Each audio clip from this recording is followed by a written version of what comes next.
What's up, listeners? Today we agree on the best name for a starship. We watch Captain Picard slide into insanity, and we ask the question, how can you beam someone through a force field? All that and more. Stay with us. Welcome to the TNG Podcast, the number one place in the Alpha Quadrant to geek out about all things Star Trek: The Next Generation. I'm your co-host, Shereese. Hey, I'm Andrea. Shereese, today we are tearing apart Season 1, Episode 8, entitled The Battle. So this episode was written by Larry Forrester and Herbert Wright, directed by Rob Bowman, and the stardate in this episode is 41723.9. Do you want me to just jump right into our plot? Yeah, let's do our plot. Let's do our overarching thoughts, and then we can get into the detail. Cool. All right. So I just have kind of a short little plot summary for this one. After waiting for a response to their hails for 3 days, Captain Picard finds that the Ferengi have discovered his old ship, the Stargazer. Picard has been plagued by headaches that we soon learn are at the hands of the Ferengi and an illegal, thought-altering machine. So let me just give my overall thoughts, my 50,000-foot view before we get into the nitty-gritty of this episode. I love the name, the Stargazer, so much. My God, me too. It's just such a great name for a ship. Me too. I thought the same. I was like, if I ever have a starship, because, that's a real possibility, I would name it the Stargazer. Totally. It's a perfect name. Totally. So that's my big overview, right? It's like, I love the name, the Stargazer. And then this episode overall, I think it's got some, I think it makes some attempts to kind of get into a little bit of character development with Picard and his past life. I don't think it quite hits the nail on the head, but it's moving in the right direction, because once we get past season 1, or maybe further on in season 1, I feel like the writers really start to develop the characters, and that is so fun. That's what I love seeing. That's why I love this show so much. So I like that they're starting to move in a direction that sort of kind of like we sort of want to get to know more about these people. That's my overall thoughts. What about you? I agree. I agree with you. Number one, the Stargazer is the best freaking name for a starship ever. I totally agree. I had sort of the same thoughts. Number one, I have been geeking out about TNG as we've been making this podcast. So I'm like jumping around and finding all the episodes I really love to watch. And they're all like season 5 or 6 or 7 or whatever. So in rewatching The Battle yesterday to prepare for our podcast, I was like, oh, we're back to this. Like we don't know like the character dynamics that well. At one point, Beverly comes in at the very beginning and says, "You sent for me, sir." And I'm like, "Sir, this is not how they interact. This is not what their relationship is later, but we don't know that yet." Like, they're just barely sort of developing that. So the character development is really weak still. I think that this episode is overall really bad, but I think that Patrick Stewart's acting ability really carried the episode. He really did carry it, because Picard is feeling like conflicted, and he feels like he's going crazy, and he's in pain, and he's exhausted, and then he's like having these hallucinations. Like, you have to flip between so many different modalities. It really shows like what an incredible actor he really is. I completely agree. And I have a soft spot for the crazy episodes. Whenever the actors are going crazy, it's just fun to watch, because it's like they're playing themselves, but an altered version of themselves. And I find that fascinating. And this was no exception. I had forgotten that Picard had episodes.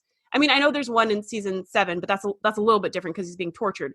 But here, to see him have this moment where he's like losing his mind, and he's like, what's real? What's not real? I was just like, oh man, this is so fun to watch the talent here of him like flipping through those modalities, as you said. I loved it. Yeah. Yeah. Well, the other thing too, that I was doing a little reading, because you know me, I love those like deep dives.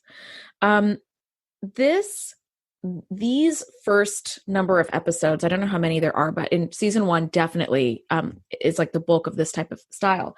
Writers for television shows usually go by kind of a standard like 3-act system, right? Where it's like building tension, and then you have like, you usually move to some location or another, and then, whatever. But the writers in season 1 said, we're trying to break the mold, and we're trying to do something new and different, and not do a 3-act kind of structure. And so this just sort of feels like one long act to me. Like, yes, he goes aboard the Stargazer, but it just kind of feels like there's no natural break between the beginning, the middle, or the end. It all just sort of feels like one big, like, I mushed completely agree. together But episode. I do think there is a storyline. There's a little bit of an arc, but the climax of the story doesn't happen until the last 3 minutes of the episode. And then it's like, okay, let's move on. And so it's very flat. It's very linear, but I will say I like it better than Encounter at Farpoint. I still like it better. Because at least this is like a straight line you can follow. Yeah, it's like very clear what we're talking about. The issue's very clear. The bad guy's very clear. And you kind of are like not too emotionally moved as the episode's going, but you're also not confused. So there's that. That's true. Okay, so let's just get in and do our like play-by-play here. So after 3 days of repeated hails to the Ferengi vessel, they agree to meet. And the show opens in Captain Picard's quarters, which I think are really interesting. I had a lot of thoughts on the quarters. I was like, what the heck is going on with this? This is the least cozy room aboard the entire Enterprise. Like, I would feel more comfortable sleeping in the transporter room or the cargo bay. It's like Star Trek, Starfleet rooms are just not awesome. Like I think you're not allowed to have like personal effects anywhere. Like, I mean, there was a lot of personal effects, but the way it goes for some reason is it's just, I guess that's why my picture of modern is like sparse and unattractive because of Star Trek, right? Because that's like the future. And in the future, you just have that one really hard chair and one table, one desk, and then you've got the one painting on the wall and like a drawer of all your belongings. Which also, by the way, that painting behind his desk is of like some sort of space station. And I'm going, doesn't anybody want to see something other than space sometimes? Like, when they're surrounded by space, you got these big ass windows that look out into space. And in his ready room is a spaceship. It's the Enterprise. And then in his quarters, it's like a space station. Like, man, this is one note AF right here. Like, it's like, you guys, it's so interesting. Come on. Don't you want like a grassy meadow or like, I don't know, something not space? Anything not space.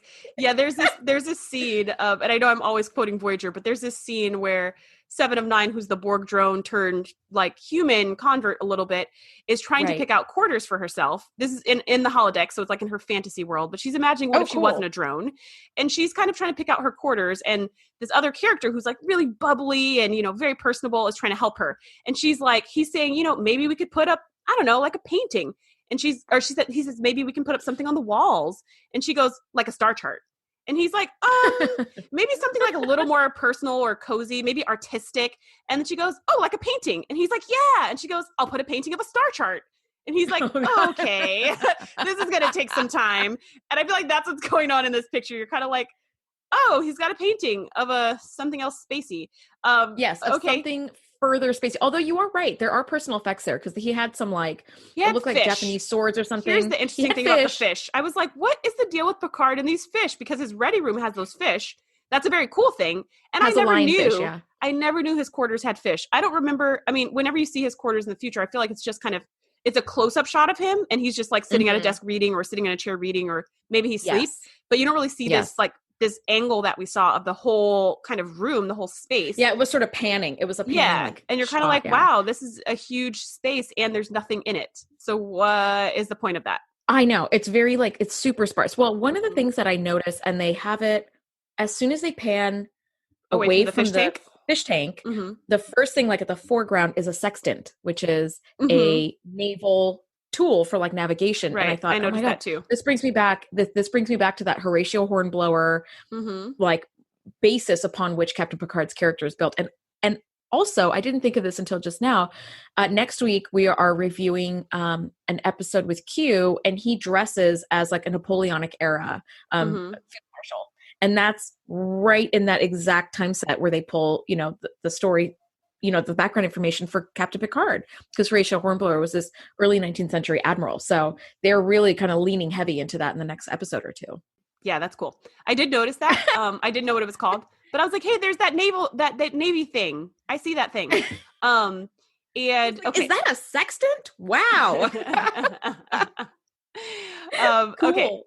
Okay. So moving on a little bit, another thing that I thought was interesting, and this is actually before we get to, no, this is after Picard goes to sick bay and it's kind of like a headache. What's going on?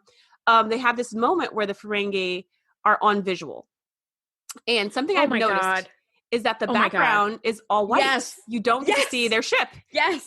And I was like, oh my gosh, how long did they do this before they actually did set dressing for the other Yes. ship? Because later on in the episode, you see that same Ferengi, Damon Bach, you see him with his evil plan in this cool ship.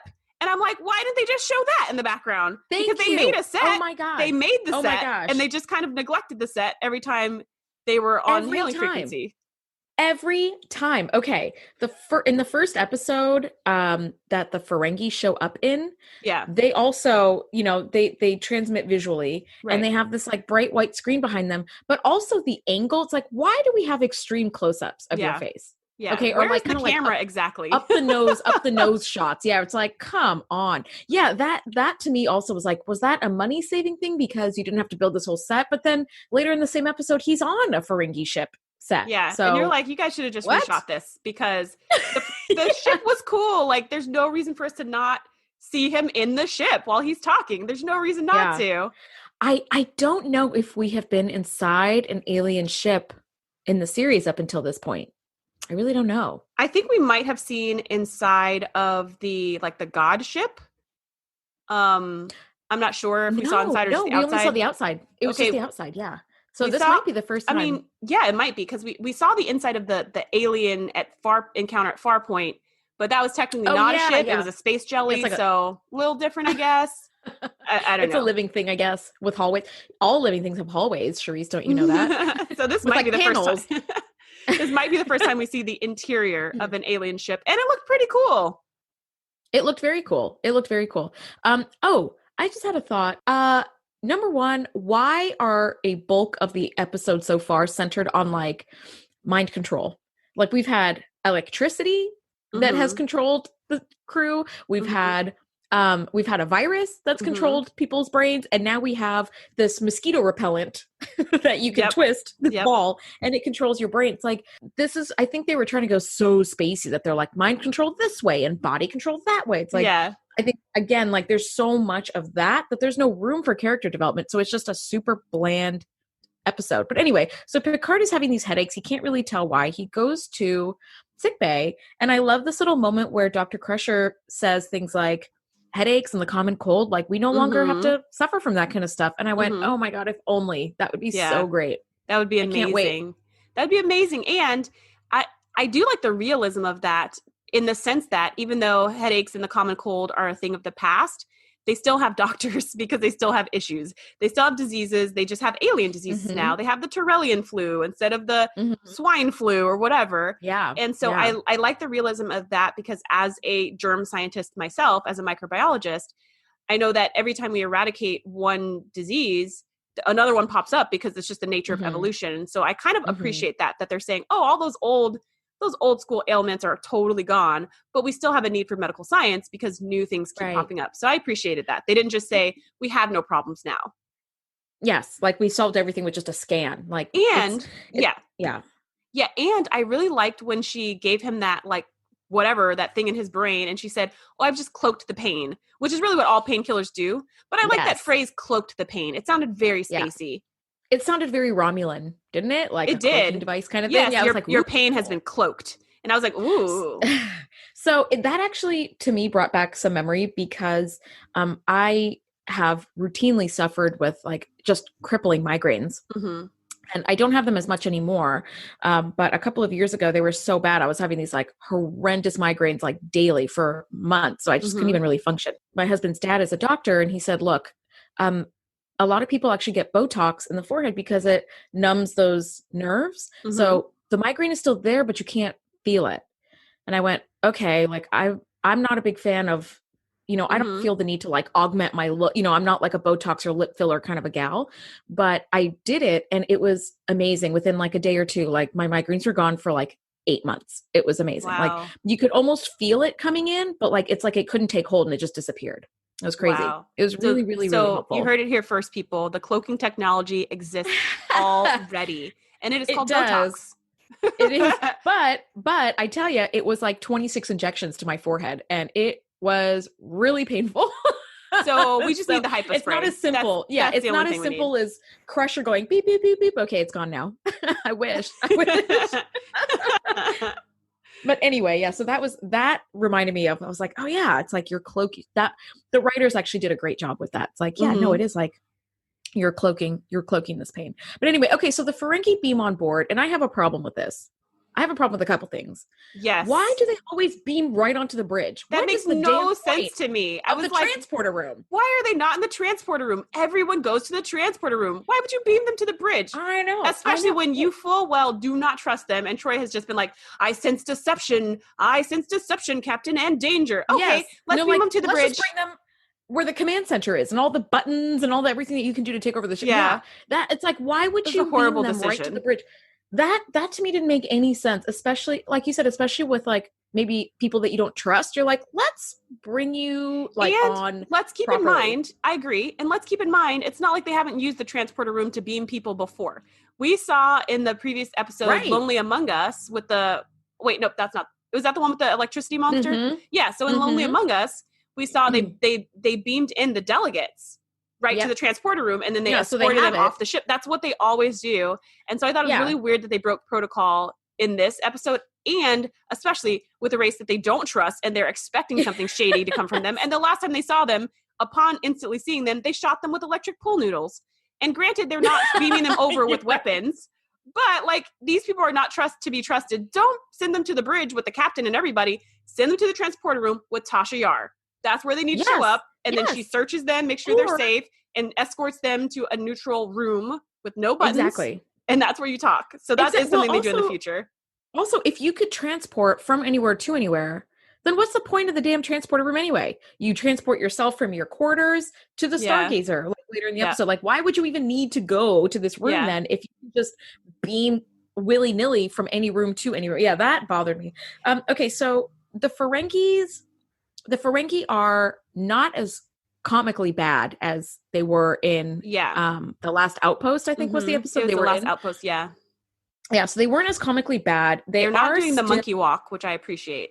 Oh, thank God. That was so offensive. Yeah, I was like, oh, thank God. They're still doing these weird things with their bodies, but they're not actually like bouncing around like monkeys. So yes. Okay. But I think it's still interesting that Gene Roddenberry and company decided to show that this is a more savage and like primitive race. Mm-hmm. And they do that.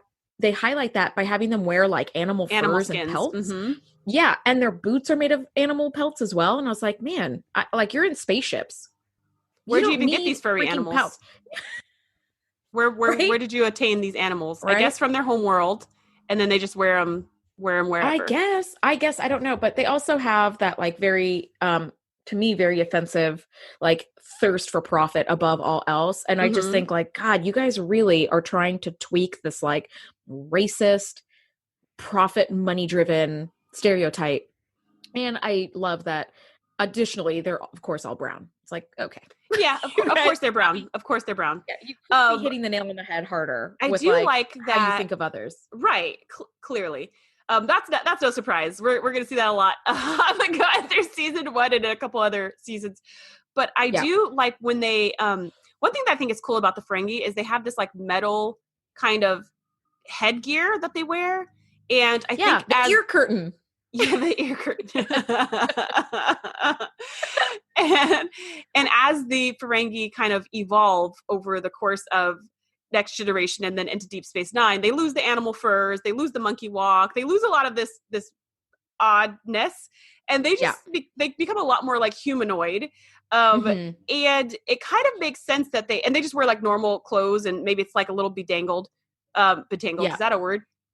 Bespoke. We're making, you know what? It's a Star Trek TNG podcast word, bedangled. Yeah, I don't know what that means, but they get a little fancier looking. And I think if it's a profit-driven society, wouldn't it make sense that all of their clothes and everything else should look very fancy? You like opulent. Shouldn't it be? I mean, doesn't it just make sense that if we're in a culture where it's like all about money is your status, that you would wear that status on your sleeve, literally? That you would be covered in gold and shiny baubles, and that would be a symbol of your wealth. So it just kind of is a little bit of a weird contrast that they're supposed to be so greedy and in love with money, but they're wearing animal pelts. Like they can't afford regular clothes or something. Like they had to catch and skin an animal so they can get an outfit. Like it's weird. It's a little weird, but I think they kind of morph that over time. Right? Okay, so I think you're absolutely right. I did not think of it that way, but you're absolutely right. All right, so they beam onto the bridge, which is super weird. And they say that they have a gift for the hero of the Battle of Maxia. Mm-hmm. And Picard goes, who's that? And they're like, well, you are, don't you remember? And then, of course, we refer to Data, and he processes and he goes, oh, the Battle of Maxia was this time where, the Federation ship fired upon an unidentified vessel. At which Damon Bach goes, unidentified. Like, he gets really frustrated Upset. and like he's very upset at that. And he goes, that was a Ferengi ship. Like, you destroyed a bunch of Ferengis. And then he goes, so we have this present for you. And I'm going, nope. The minute somebody's like, you killed a bunch of my people. Hey, here's a present for you. I'd be like, I'm good. You know what? Leave it outside. Right. I'm going to call the cops and have them defuse. That's a bomb, obviously. Right. Okay. Like, I'm just going to like walk away. At no point are they like, there's something not to be trusted about this. Well, but actually, there is one point. There is one point way almost at the end of the episode when Riker calls the first officer of the Ferengi ship and goes, wait a minute. If you guys think Picard's such a bad guy, why would you give us a gift? That's true. And then he just goes, well, it's not my place to question my Damon. That's not okay. So I'm not having this conversation. I don't appreciate your tone, and hangs up on him. So there is one point, like, he does. In the timeline of the show, 24 hours later or something, where someone goes, wait a minute. I don't know if we can trust this. This is classic season 1 blunders right here. Wesley is always saving the day. He's the only one who can see that there's something wrong. Right. And all these other senior bridge officers, who, by the way, let's just think of this logistically. In order to be assigned to the flagship of the Federation, like the like newest, biggest, brightest, shining star, you need to be at the top of your class in everything. You need to have an exemplary service record. And they just are all acting like idiots. Like nobody can figure out that something weird is going on. You guys are not like some transport ship in the Delta Quadrant, bumbling along. Right? Like, you guys are supposed to be the biggest and the brightest and the smartest and the whatever. And you guys, and Wesley is consistently showing you up. Like, that's just, he saves the day over and over and over, and no one cares. Here's what I love, though, when Wesley shows up. Yes. Here's what I love. He's wearing the rainbow shirt. I was like, okay, what are your thoughts on the rainbow shirt? This is the Wesley I remember. Like, that's the one thing that I remember from from however many years ago that the show was on. 35 years or something? 30 years ago? 30 I remember the rainbow shirt. And I was like, it's the Wesley that I had a crush on. Look at that rainbow. Oh my God. It was so classic early 90s. Was that look of like every color in your wardrobe has to be on every outfit at the same time. Yep. And I was just like, they're all Crayola colors too. They are. And they don't match. They have to clash. That's what makes it cool. And I was just like, they're rainbow shirts. Well, if you think about it though, the costume designers must have taken like the red of command, the yellow of operations, and the blue of like the science team and gone, we're just going to put all the colors on here.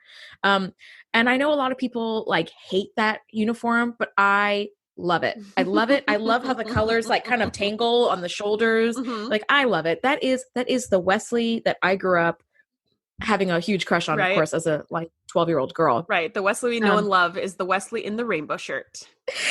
Yeah. But you know what? Actually, this episode is constantly like, this is like the Crushers to the rescue up in here. Yes. You know what? Like, Wesley's That's like, true, hey, I just Beverly does save the day a couple times too. So it's she saves the day. It's the Crusher show. The Crusher show. It is the Crusher show. Like, they should have their own spin-off. How they're like hyper competent and nobody else knows what the F they're doing. So we understand as soon as they give the captain the Stargazer, which, by the way, it was on the view screen for like 2 minutes before he's like, it's the Stargazer. I'm like, it's right there. Like, we can all see it. Right. How can you not be like, I recognize that ship? Like, you've served on it for how many years? Like, wait, what? Yeah, I don't know. Maybe because he's only on the inside?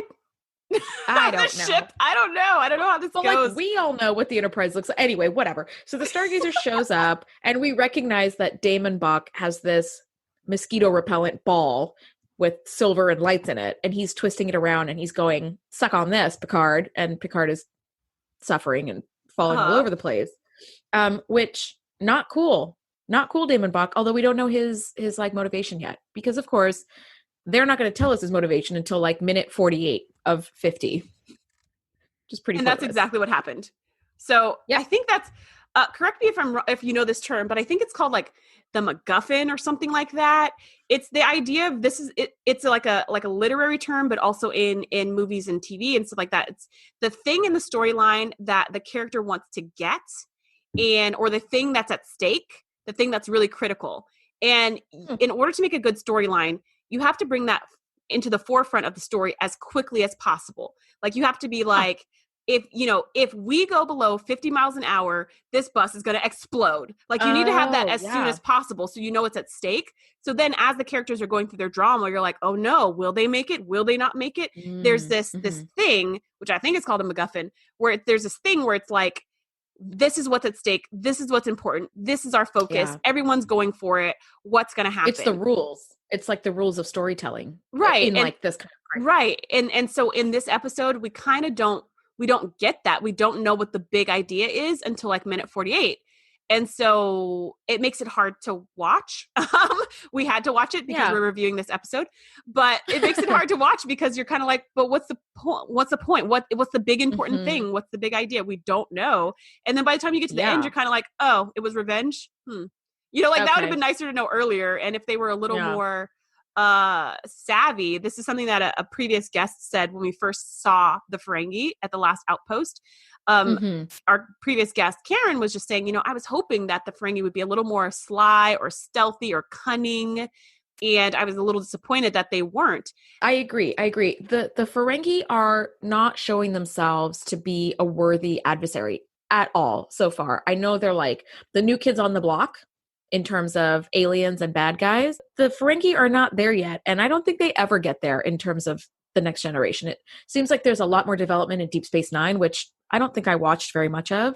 It didn't really do it for me, but yeah, they just kind of suck still. They're like cartoonishly, they're like elementary school, like cartoon bad guys, right? Where it's like, as a viewer, you're like, you're bad. Okay. Like there's no deeper anything there. I agree. And they even come with the bad guy's speech at the end. So when we get to the end of the episode, we'll talk about how oh my God, Damon Bach even does the classic Disney monologue when the bad guy's like, here is my evil plan and now it's coming to fruition. Yeah. And he does this like this you're right. evil laugh like throughout the episode, which I'm just like, come on guys. That's true. So they go aboard the Stargazer. And I love that we're like on a different ship. It's the set looks so cool. It's actually, I did a little research and it's a redress. The set is a redress from the movie Star Trek IV, Voyage Home. So it's I think Captain Kirk and Spock and all them they're having some adventure in space. I don't know. I haven't seen the movie, but they ended up using that set and dressing it up a little bit and using it for the Stargazer, which is really cool. And I don't know about you, but I love when Picard beams on the ship and he goes, hello, old friend. And I went, look at you. You're sort of this like romantic at heart, for like this old ship. Like you imagine like as time goes on, he would feel the same way about the Enterprise, if now that we're in like, Picard television show, like if he had a chance to go back to the Enterprise, he would probably say the exact same thing. Like his soft spot is not people. It's like his duty. And also the memories that I think accompany all of that stuff. Definitely. All right. I want to talk about the Picard maneuver. Yes. I was laughing so hard as Riker was totally fanboying Picard, but you did it first, sir. This was like, I know. I was like, Riker, remove your lips from his butt. Like, please, have some dignity, sir. Have some dignity. But this is, you know what? This is Riker pre-beard. Shereese is silent because she's laughing so hard. The visual is just remove your lips from his butt.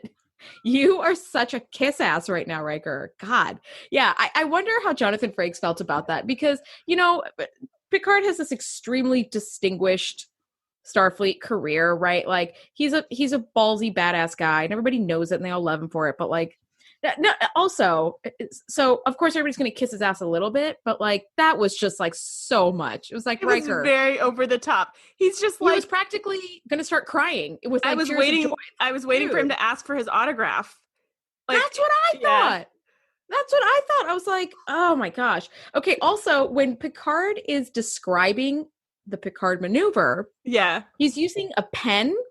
And I'm going, everybody's got touch screens and pads. And I was laptops. wondering like, what that there's was. I thought nothing maybe to write it was, on. I thought maybe it was, because I was thinking maybe it was like a laser pointer for like his presentations. Because I was like, what is he holding? Like, and he was kind of like fidgeting with it. And I was like, what's he fidgeting with? Like, they don't hold stuff because for what purpose? You don't need to hold anything. So I thought it was a laser pointer, and I was waiting for him to pull out his slideshow to start pointing to, here you can see, and in these memories, but then that didn't happen. So I was like, well, why is he holding the laser pointer? But yeah, I didn't realize it was a pen. Yeah.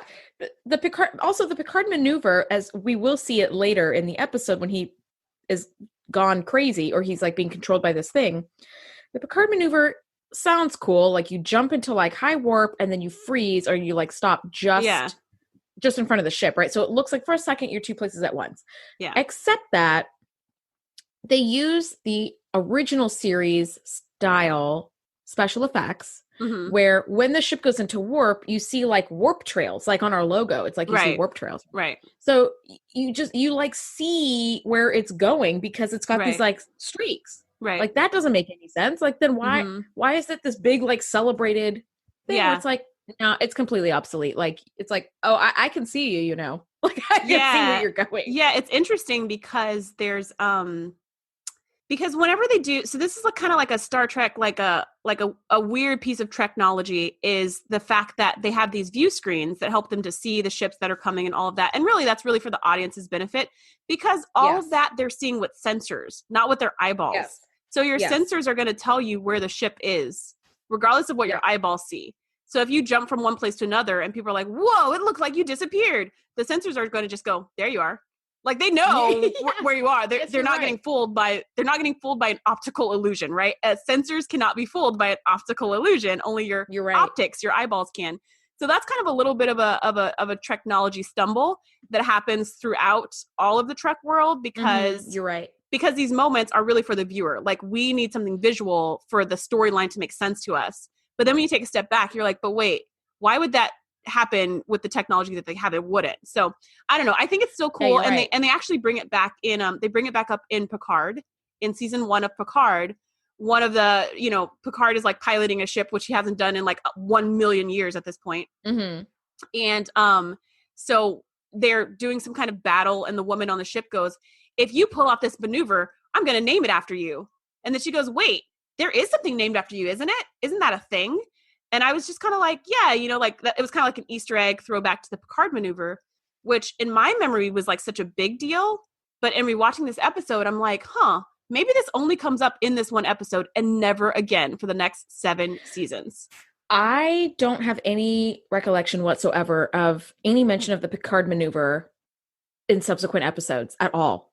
This was just a thing that they kind of created for this episode, I guess.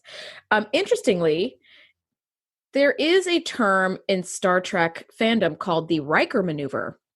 And I don't know if you've heard of it, but I have not. Okay, so the Riker maneuver is actually not a maneuver whatsoever, like in piloting. Jonathan Frakes has a very special way of like sitting. If you notice, he kind of has like that lean, like the Riker. Like in an earlier podcast episode, I called it the Riker lean. Right. And you know how he sort of like leans forward and he's kind of got that man spread going on. As it turns out, Jonathan Frakes had some sort of previous back injury, and it was really painful for him to sit normally in his commander's chair. And so he adopted that lean.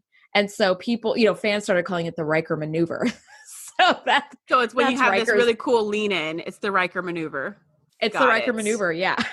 Yeah. Okay. So there's a plot point that I kind of want to pick at a little bit. Picard's fabricated confession of like what happened to the Ferengi vessel that they blew up.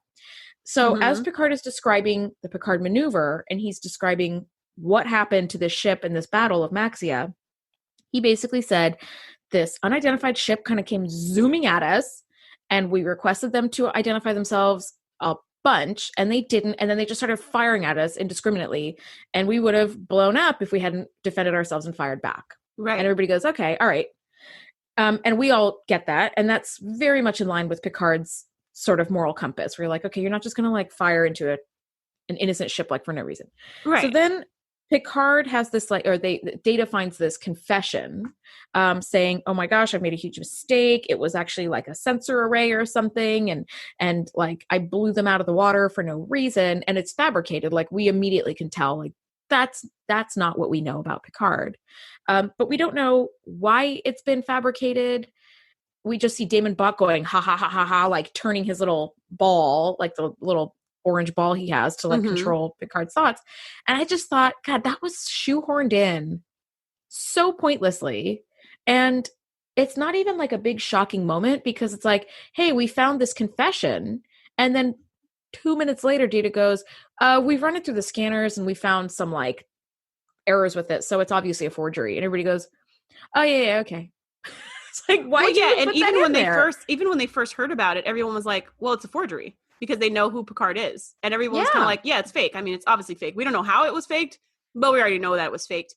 But I think maybe the point of it was to further add doubt to Picard. I think that was really the purpose of it. It wasn't really to fool anyone else because no one else was fooled. They were just like, oh, it's just a matter of figuring. Maybe Data. Data was kind of like, I'm concerned about this. But Riker was like, well, it's fake. Just run it through the system, run it through the scanner. It's fake. Yeah. And everybody else, Crusher was just like, it's fake. I don't even need to see the results. It's fake. But I think it was maybe for Picard's benefit because he was all like, I don't know what's going on. And because they were messing with his mind, that one thing of hearing it in his own voice where he's like, well, I think it's fake. Wait, is it fake? Was just kind of, I feel like it was more mind playing around with. Well, you are right. He does have this like great acting scene where he's sort of like sliding into the madness and he's there with Beverly in his quarters. And he's like, I killed a bunch of people.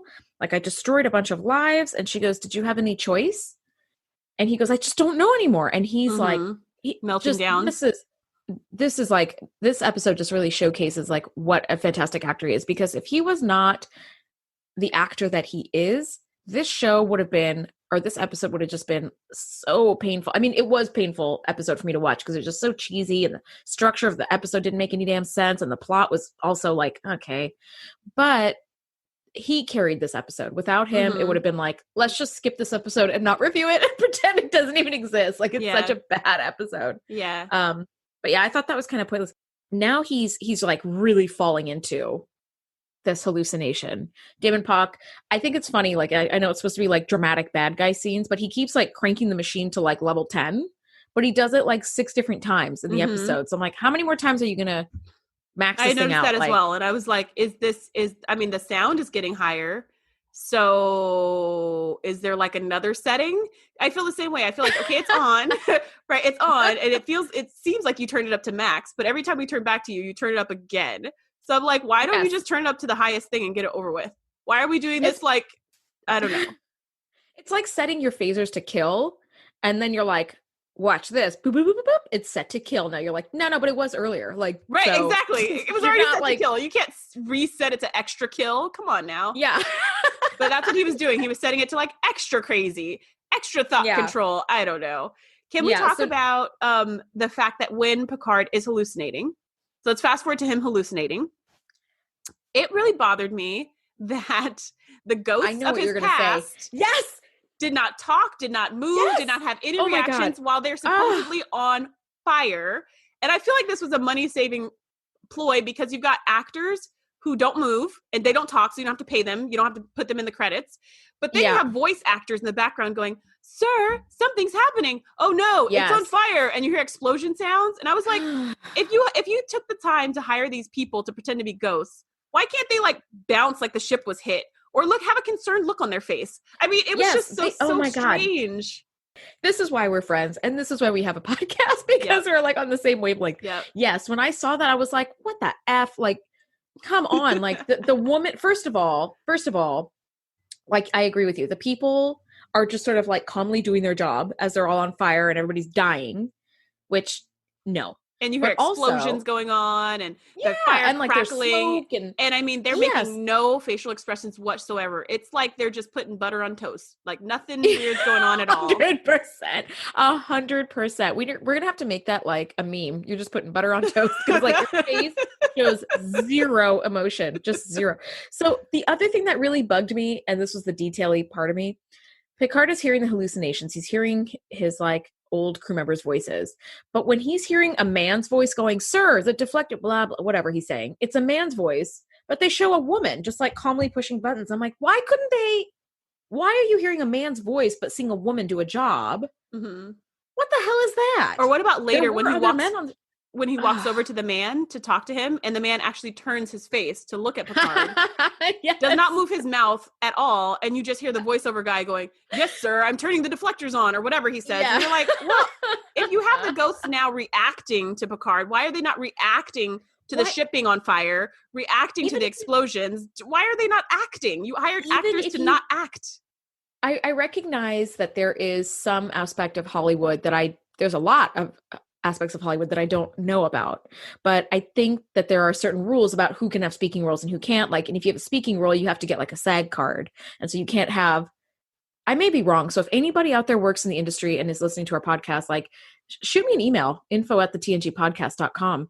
I want to know how this works, because this might help clear up any misunderstandings in subsequent episodes. But you can't hire like non-SAG actors to do speaking roles or something. But why couldn't you just have them move their mouth and then have a voiceover actor? Or how about not have them?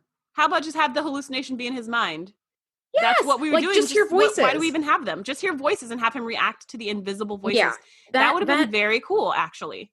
So he's now aboard the Stargazer. The crew have discovered this ball in his... let's back up a minute, though. How did the crew discover the ball? With the rainbow shirt wearing Wesley Crusher. He's the one who saves the day. And I love this scene where like he comes to his mom and he's like, "Mom, you have to listen. Like I figured out the entire thing." Right. And then they just are like, "Great." And they walk out and he goes, "You're welcome, ladies." Like no one even says you're welcome. Right. And they immediately go to the bridge. They immediately tell Riker. And it's like, it's Troy of all people trying to explain some scientific phenomena when she's like the one non-scientist on the ship. Yes. And she's going, "Did he say long range, Beverly?" And she goes, "Yes." And I go, "Why don't you just have Will Why didn't you just have Wesley come? Yeah. Why did He's the one who discovered it. Why did you just have Wesley come with you if you're going to explain it? And let's also keep in mind that earlier Picard gave Wesley a hard time about you should have just used the comms, which by the way, he doesn't even have a comm badge, but whatever. He could push the button. He could push the button on the wall like Beverly did because she didn't have a comm badge either, and she pushed the wall. Yeah. So like he's gave him a hard time. You should have pushed the wall and told us right away this was an emergency. Right. But when Wes comes and says the captain's brain is being controlled, why didn't they push the button and call Riker and say this is an emergency? Instead, they're like, "Oh no, let's walk our legs all the way to the bridge to physically tell them the captain's gone crazy." How about this too? Since we could just willy-nilly transport ourselves to wherever the F we want, just transport from sickbay to the bridge with Wesley and be like, "Wesley has something to tell you." They never do that. Come on. Before we get to the very conclusion, I did spot a couple of shorty uniforms, so we're still pretty deep, at least thigh deep in shorty uniforms. So there's that. Stay tuned because there's more shorties. Okay, so we're at the end here. The crew has discovered he's being controlled by this orb. It's never talked about that there's two of them. Mm-hmm. They just find this orb in the captain's quarters and go, "Oh my God, it's the same, it's functioning at the same frequency as his brain or whatever." They determine they give it to Geordi, and Geordi looks at it with his super eyes, and he's like, "This is an amplifier." And I was like, "That's kind of neat. He can see into machines since when?" Yeah, he always has the open data up. Well, he can. Oh, that's true. You're right. But whatever. I mean, he had X-ray vision in this episode, and I was like, that's kind of cool because he does have this cool vision where he can see all these infrared and all these different things. So he usually can, just looking at an object, see things see energy patterns, see things coming from it that other people can't see. But with this, I felt like he could see into the machine, which was a little different because he doesn't have that see-through walls ability. That is true. As far as I know in the future episodes, but it was still kind of neat. I was like, Geordi's superpower is pretty cool.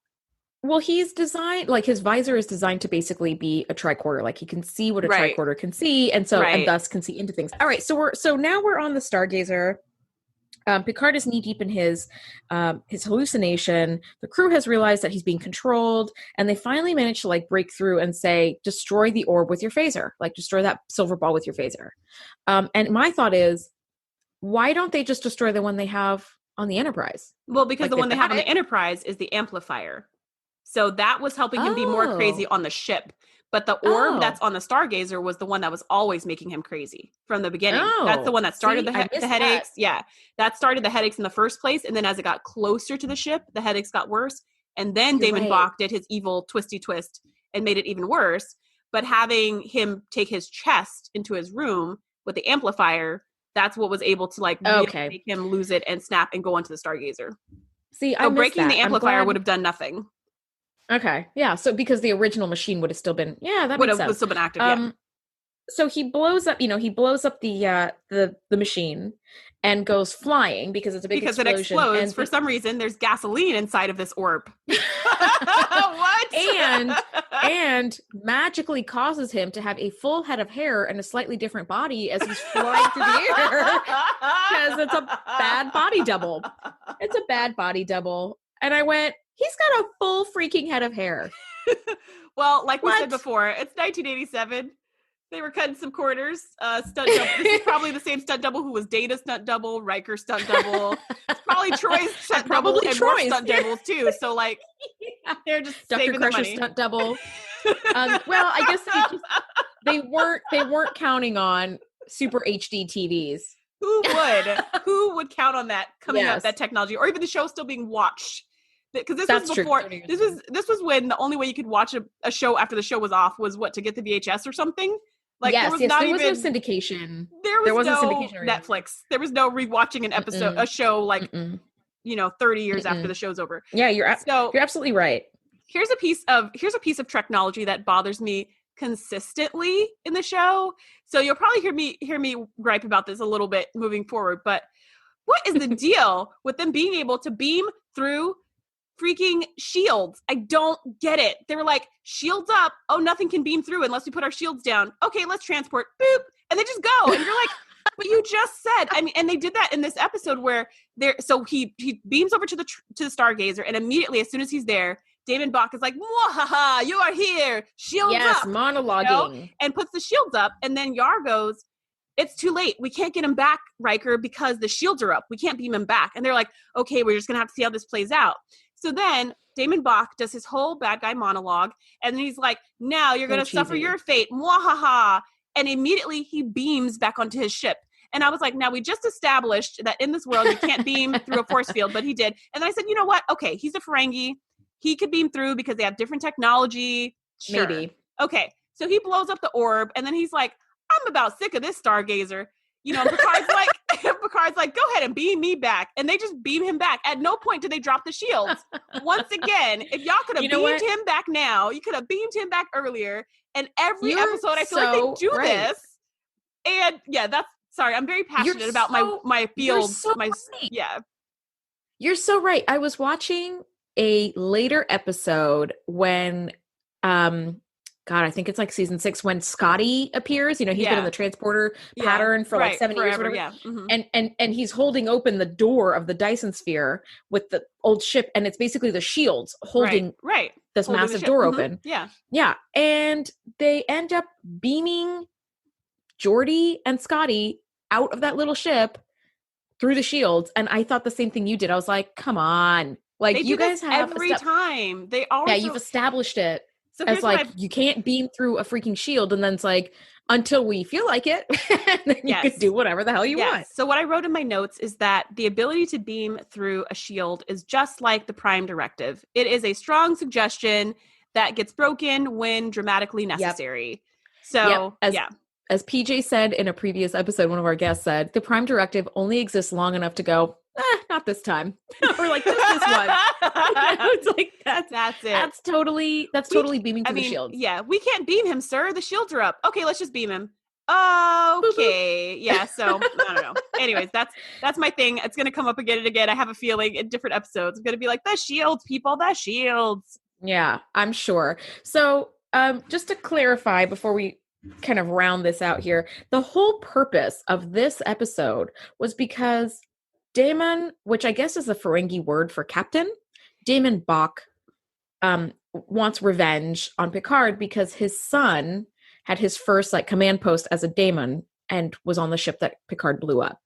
Right. And he did all of this to try to get revenge. and then just went toodles and like left. It's like, I don't know about you, but if I wanted revenge, I would stand by until it was like completed. Make sure. I wouldn't just be like, anyway, see you later. What happened was his first officer confined him to quarters. They had a mutiny on the ship because the crime was not revenge. Revenge is fine. The crime was they were in an unprofitable venture. And that actually is a big crime in the Ferengi world. Like, you'll see that come up again where they're like, wait a minute, there was no profit in this? Oh, that's totally against our laws.